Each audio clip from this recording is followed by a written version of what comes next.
네, 안녕하세요. 프롬프트 엔지니어링 강의에 대해 시작해 보겠습니다. 프롬프트 엔지니어링이라는 단어가 이 강의를 듣고 나면은 복잡하게 느껴지지 않고, 아, 이런 거구나 하면서 조금 더 친숙하게 느껴지는 단어가 되시길 바랍니다. 네, 우선은 첫 번째, 인트로덕션이고요. 잠깐만 어려운 이야기를 조금 할게요. 요 LLM, Large Language Model이라는 단어가 있어요. 그러니까 되게 큰 데이터로 되게 큰 모델을 학습시킨 인공지능 모델입니다. 복잡하게 생각하실 필요가 없이, 챗 GPT 같은 서비스들은 그런 LLM 모델로 만들어져 있구나 정도로 이해를 해주시면 좋을 것 같습니다. 그래서 LLM 모델은 다양한 언어를 처리하고 이해하여 생성할 수 있도록 설계된 딥러닝 알고리즘이다. 인공지능 모델이다. 다 비슷한 말이구나 정도로 이해를 해주시면 좋을 것 같습니다.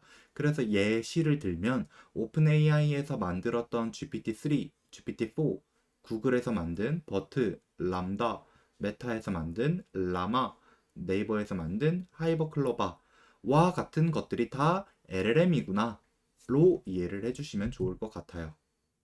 그래서 그 LLM 모델은 인공지능 모델인데 그거를 갖고 이 GPT 모델을 갖고 챗 GPT라는 서비스를 만들거나 아니면은 이러한 모델을 갖고 바드라는 서비스를 만들거나 하는 식으로 그 관계를 보아주시면 좋을 것 같고요. 그래서 이 모델 또는 서비스, 편하게 모델이라는 단어로 축약해서 이야기할 수 있도록 하겠습니다. 그래서 이 모델에 어떤 입력을 넣으면 무언가의 출력이 나오는데, 즉, 챗GPT한테 어떤 이야기를, 프롬프트를 입력을 해주면 챗GPT가 결과물을 생성해주는 답변을 출력해 줍니다. 그래서 그 프롬프트라고 하면은 저희가 무언가의 응답을 얻기 위해, 출력을 얻기 위해 입력해 주는 것이라고 이해를 해주면 되겠습니다. 즉, 그래서 이런 모델에 입력하는 걸 챗GPT한테 질문을 던져서 챗GPT한테 답변을 받는데 그 질문을 어떻게 하면은 더 좋은 질문을 던져서 나한테 필요하고 유용한 답변을 얻을 수 있는가의 관계로 보아주시면 될 것 같습니다. 참고로 조금 더 쉽게, 참고로 조심해 주실 부분이 있는데, 이챗 GPT라는 걸 작성을 할 때, 요런 아래에 있는 세 가지 동그라미가 되어 있는 요런 방식으로 작성을 해 주시길 바랍니다. 많은 곳에들 보면은 예를 들어 챗 GTP라고 오타를 낸다거나 챗 GTP, 챗 GPT 이런 식으로 대소문자를 잘 맞춰주지 않는다거나 하는 경우의 수가 존재를 하는데 이왕이면은 잘 쓰면 좋잖아요. 그래서 아래 세 가지로 한번 인지해 주시면 좋을 것 같습니다. 그리고 이 챗GPT가 되게 쉬우면서도 어려워요. 라는 이야기를 잠시 하고 싶은데요. 왜 쉽냐? 라고 하면은 그냥 편하게 이렇게 질문만 던져주면 나 어떤 뭐 이런 거 하고 싶은데 이런 거 할 수 있는 방법을 알려줘 라고 하면은 그 답변을 말해주기 때문에 그건 되게 쉬워요. 그냥 내가 아무 말이나 편하게 던져도 얘가 알아서 잘 답변을 해주거든요. 이런 걸 보고 대화형으로 명령 및 질의가 가능해졌다 라고 이야기를 합니다. 다만 이 프롬프트는 좋은 예시냐 하고 봤을 때 별로 안 좋은 예시 같아요. 왜 그러냐면은 어,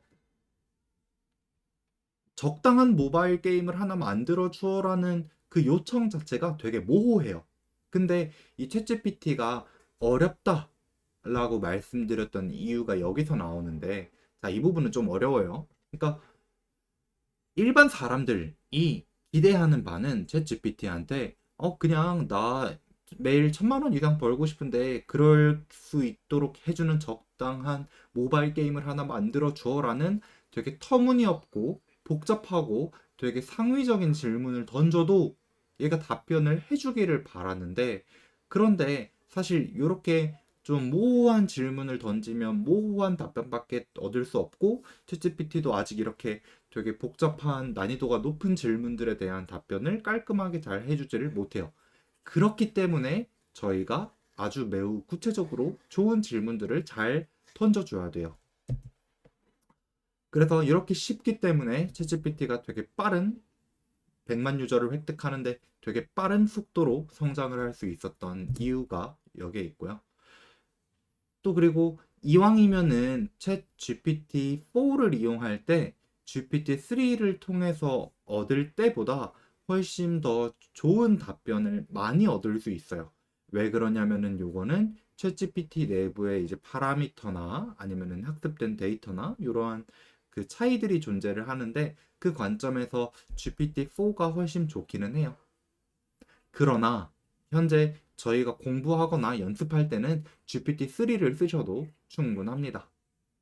하지만 GPT-4를 쓰게 될 때 조금 더 좋은 성능을 얻을 수 있고 일반적으로 생각을 했을 때 GPT-4를 쓰면서 이 GPT-4를 더 잘 쓰려고 노력하고 미래를 따라가기 위해 노력하는 사람이 있을 거고 이 GPT 3.5조차도 귀찮아서 안 쓰는 사람들이 있을 텐데 굳이 돈까지 내가면서 이 GPT-4를 더 잘 쓰기 위해 고민을 많이 하고 생각을 많이 하는 사람은 그렇지 않은 사람보다 더 당연히 실력이 좋을 수밖에 없겠죠? 그렇기 때문에 GPT-4를 이용하시기를 권장을 드리지만 초반에는 GPT-3를 쓰셔도 GPT 3.5를 쓰셔도 충분합니다. 자, 그래서 여기까지가 대략적으로 배경 지식과 관련된 부분이었고 조금 더 구체적으로 그래서 어떻게 쓰면 되는데에 대해 저희가 살펴볼 수 있는 개요에 대해서 좀 알아볼 수 있도록 할게요.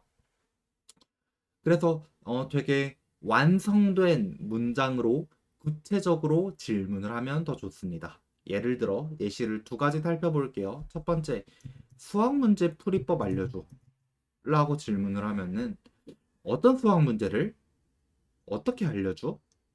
라는 식으로 모호하기 때문에 내가 이런 2차 방정식을 줄 테니까 이 2차 방정식에 대해서 어떻게 하면은 각 변수들에 대한 해를 얻을 수 있는지에 대한 답변 풀이법을 알려줘 라고 구체적으로 질문을 할 때 제가 원하는 결과를 잘 얻을 수 있습니다. 두 번째 예시로 역사적인 사건을 말해주세요. 어, 어떤 역사적인 사건을 어떻게 말해달라는 거예요? 말해달라는 게 뭐예요? 아, 6.25 전쟁에 대해서 그 원인과 그 사건이 발발하게 되었던 원인과 결과를 각각 요약적으로 설명을 해 주세요. 라고 할 때 훨씬 더 좋은 답변을 얻을 수 있겠죠. 네, 이런 식으로 저희가 어떻게 하면은 이 프롬프트 엔지니어링을 잘할 수 있을지 쉽게 말해서 챗GPT한테 좋은 질문을 던져서 좋은 답변을 잘 얻을 수 있는지에 대해 살펴보도록 하겠습니다. 두 번째, 특정 역할을 부여하면 좋아요. 챗GPT야, 너 앞으로 이런 역할을 해줘. 너 앞으로 나의 선생님이 되어줘. 이런 식으로 그 특정한 화자 또는 페르소나를 설정한다라고 어려운 이야기를 하는데 이렇게 그 역할을 부여해주면 그 조금 더 성능이 좋아져요. 그러다 보니까 저희가 똑같이 마찰력이란 게 무엇인가요? 라고 모호하게 물어보는 것보다 너는 20년 이상 경력을 가진 초등학교 선생님이라고 가정하고 초등학교 5학년 학생들한테 마찰력이라는 개념에 대해 이해하기 쉽도록 예시까지 함께 들어가면서 간단하게 설명을 해주세요. 라는 이 두 가지 질문은 매우 다른 질문이죠. 얼마나 구체적으로 질문했는지가 상당히 다른데 그때 이런 식으로 화자를 설정하는 방법, 역할을 설정하는 방법을 병행하자. 다음으로 뭔가 시를 쓰고 싶어요. 또는 갑자기 가을이 너무 아름다웠어요. 그럴 때 가을의 아름다움에 대해 설명해 주세요. 라고 하면은 너무 건조하죠? 어, 당신은 셰익스피어입니다. 가을의 아름다움에 대해 설명해 주세요. 가을의 아름다움을 갖고 좋은 시를 하나 써주세요. 어, 가을의 아름다움에 대해 되게 감도가 높고 감수성이 높으면서도 절제되어 있는 좋은 시를 하나 만들어 주세요. 그때 이런 식으로 구체적으로 그 스타일과 목표하는 결과물의 그 요구 조건을 달아줄 수도 있고, 이 장표에서 이야기를 하고자 했던 것은 당신은 셰익스피어처럼 시를 써주세요 하는 식으로 역할을, 스타일을 지정할 수 또한 있다. 네, 여러분 졸지 마세요. 네, 그 다음 거 몇 개만 좀 더 살펴볼게요. 그냥 일회용품 사용을 줄이자는 글을 써줘 라고 하면은 뭔가 쓰겠죠. 그런데 그게 아니라 일회용품 사용을 줄이자 라는 주제로 주장하는 글을 쓰려고 해. 그때 이 글의 전체 개요도에 대해 표 형식으로 각 100자 이내로 만들어줘 라는 식으로 개요를 요청한다거나 표를 요청한다거나 몇 자 이내로 써달라고 요청한다던가 하는 방식으로 구체적으로 사용자가 원하는 길이 그리고 형식에 대해 지정을 할 수 있다. 그래서 내가 이런 형태로 답변을 얻어야 하는 상황이다 라고 할 때 내가 원하는 그 이런 형태가 무엇인지에 대해서 설명을 미리 해주면 좋습니다. 그래서 어떤 특정 문서를 작성하거나 할 때 유용할 수 있어 보입니다. 네. 그 다음으로 내구성은 무엇인가요? 여러분, 내구성은 무엇인가요? 내구성이라는 개념이 꽤 어렵지 않아요?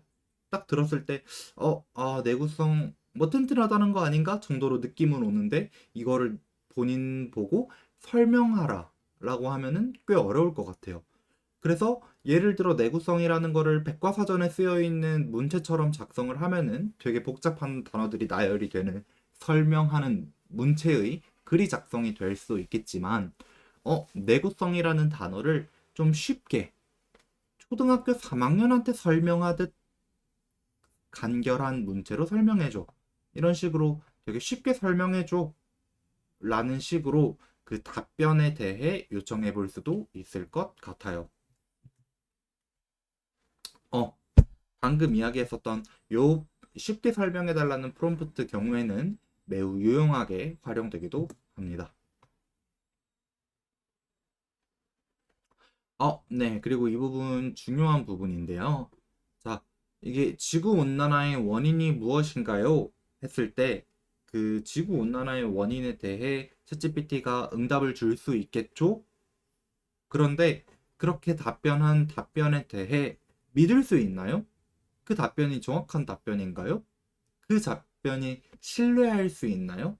여러분들께서는 아직 중고등학생 분들이실 테니 아직 학술 논문이라던가 그런 레포트, 이런 또는 뉴스 기사 이런 부분에 대해서 아직 많이 보신 경험은 없으실 거예요. 다만에 어떤 사실이 진짜 정확한가? 라고 판별하기 위해서는 그러한 구체적인 자료로 그 답변이 보강이 돼야 돼요. 그렇기 때문에 그러한 어떤 내용의 정확성을 확인하기 위해 그 출처를 확인해야 되는 것은 중요한 사실인데, 그런데 챗GPT한테 이렇게 근거를, 출처를 설명해 달라고 하면은 그 친구가, 챗GPT가 답변해주는 그 근거가 정확할까요? 사실 정확하지 않을 가능성이 높습니다. 자, 이 부분에 대해 이해를 하려면은 되게 복잡해요. 어, 그러면은 챗GPT는 정확한 정보를 주는 것인가요? 정확하지 않은 정보를 주는 것인가요? 챗GPT가 정확한 정보의 출처라고 이야기하면서 준 출처조차도 의심을 해야 하나요? 하는 식으로 좀 복잡한 상황이 많이 생기기 때문에 이 부분에 대해 이해를 하기 위해서는 그 챗GPT가 어떤 원리로 동작하는지에 대해 조금 더 자세히 알아야 하기는 해요. 하지만 그 내용은 조금 어려운 내용이기 때문에, 챗GPT는 되게 거짓말 같은 거를 되게 잘 하구나. 되게 사실적인 것처럼 이야기하는 재주가 있구나. 라는 이해를 하신 후에 그 결과가 진짜 정확한가? 제주도의 성산 일출 오름봉이 이라는 곳이 있다라고 이야기를 했을 때 그 정보가 정말 신뢰할 수 있는 정확한 정보인가에 대해서는 본인께서 직접 한 번 더 확인을 해주시는 절차가 필요합니다. 네. 여러분들 피곤하시죠? 다들 스트레칭 한번 하고 마저 들어봅시다. 이제 몇 개 안 남았어요. 딱 세 가지 남았습니다. 일곱 번째. 설명된 내용에 대해 추가 질문을 진행하세요. 자, 양자 암호가 무엇인가요? 라는 질문을 하면 챗GPT는 그 양자 암호와 관련된 아주 많은 것들을 이야기를 할 거예요. 그렇기 때문에 그것 중에서 내가 현재 양자 암호에 대해서 알고 싶은 게 어떤 맥락에서 뭐를 어떻게 알고 싶은 거지? 너가 방금 양자 암호에 대해 설명을 해줬는데 그 중에서 양자 얽힘 그리고 간섭이라는 현상에 대해 예시를 함께 들어가면서 중학생이 이해할 수 있도록 구체적으로 설명을 해주세요. 즉 양자 암호 중에서도 양자 얽힘과 대해 이해해달라, 설명해달라 라는 식으로 그 범위를 좁혀나간다는 건데요. 근데 처음에는 그냥 가볍게 물어봐도 돼요. 양자 암호는 무엇입니까? 근데 양자 암호에 대해서 너무 넓은 범위의 설명을 해주면 그 중에서 특정 범위를 좁히면 되고, 그리고 나서도 중학생이 이해할 수 있는 난이도처럼 쉬웠으면 좋겠다 라는 식으로 그걸 변형해도 되고, 그냥 계속 덧붙여 나가면 되는데 이런 식으로 그 질문이 엄청 예리해지고 좁혀나가줘야 된다 라는 이야기를 드리고 싶었고요. 또 그리고 얘가 기획도 잘해요. 기획을 잘한다라는 것이 얘가 아이디어를 되게 잘 낸다라는 이야기인데, 환경 보호를 위한 슬로건을 만들어줘 라고 이야기하면 하나 그냥 톡 만들어줘요. 다만 중학교 친구들과 함께 환경 보호를 위한 슬로건을 만드는 행사를 진행하고자 하는데, 그때 그 친구들의 눈길을 끌 수 있을 정도로 유머 있고 엣지 있는 환경 보호에 대한 슬로건을 10개 정도 만들어 줘 라고 하면 그 상황에 어울리는 슬로건을 정말 잘 찰떡같이 더 만들어 준다. 그렇기 때문에 여러분들 계속 느껴지시죠? 이런 식으로 모호하고 쉽게 편하게 질문을 뿅 던진다고 하는 게 아니라 그 답변을 얻을 때 되게 10개, 100개씩 한 번에 좋은 답변을 얻을 수 있도록 그 좋은 질문을 구체적인 명세로 내가 어떤 상황에 있는지, 내가 어떤 맥락에 처해 있는지 같은 것에 대해서는 이 컴퓨터가 알 수 없기 때문에 그 맥락에 대해서 어느 정도 설명해 주는 건 필요하다. 여러분들께서 고민하시면 돼요. 뭘 고민하시냐면은 이거는 챗GPT가 알아서 해줄까? 아니면은 내가 꼭 나만 알고 있어서 챗GPT한테 꼭 내가 이야기를 해줘야 하는 정보일까?에 대해 판별을 해주시면 좋습니다.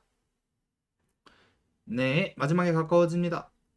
마지막으로 또 잼민이.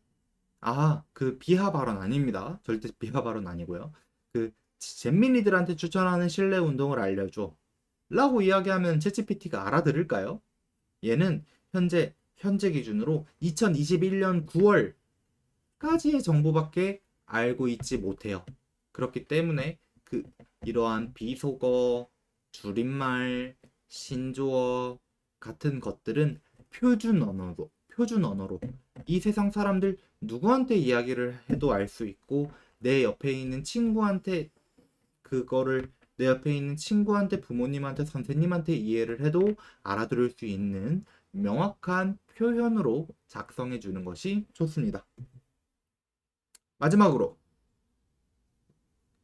내가 아주 복잡한 결과를 얻고 싶어요. 그렇다라고 하면은 그거를 쪼개세요. 각 단계별로 스텝 바이 스텝 분해해서 그 한 단계 한 단계 한 단계에 대해서 각각 질문하세요. 예를 들어 그냥 글쓰기를 요청해줘 가 아니라 한번 볼게요. 자, 내가 환경과 관련된 글쓰기를 하려고 하는데 이때 어떤 글의 주제를 쓰면 좋을지 추천해 주세요 하고 엔터 그냥 거기서 질문을 한번 하는 거예요. 그러면은 쭈루루루루룩 답변을 얻겠죠? 거기서부터 이렇게 차근차근 갈 수도 있고, 두 번째 질문도 볼게요.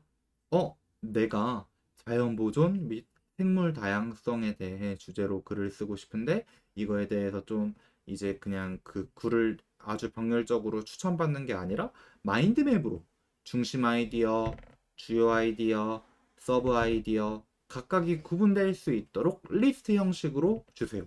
물론 얘가 아직 그림을 그리지는 못하니까 그냥 이제 이 내용들이 표현된 표를 주거나 하진 못할 거예요. 그럼에도 불구하고 저것들을 정리를 해서 마인드맵으로 달라 라고 하는 거는 해줄 수 있어요.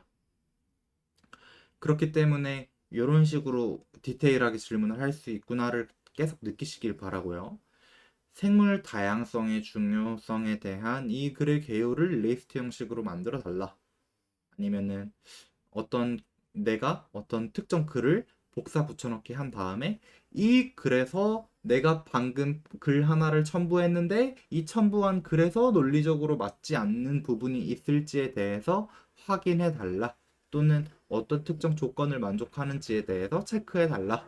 이런 식으로 그 글을 쓰는 내내 내 옆에 친구처럼 붙어갖고 이런 것들에 대해서 계속 도와줄 수 있구나에 대해서 와, 이렇게까지 쓸 수 있구나에 대해서 느끼실 수 있었던 시간이 되셨기를 바라겠습니다.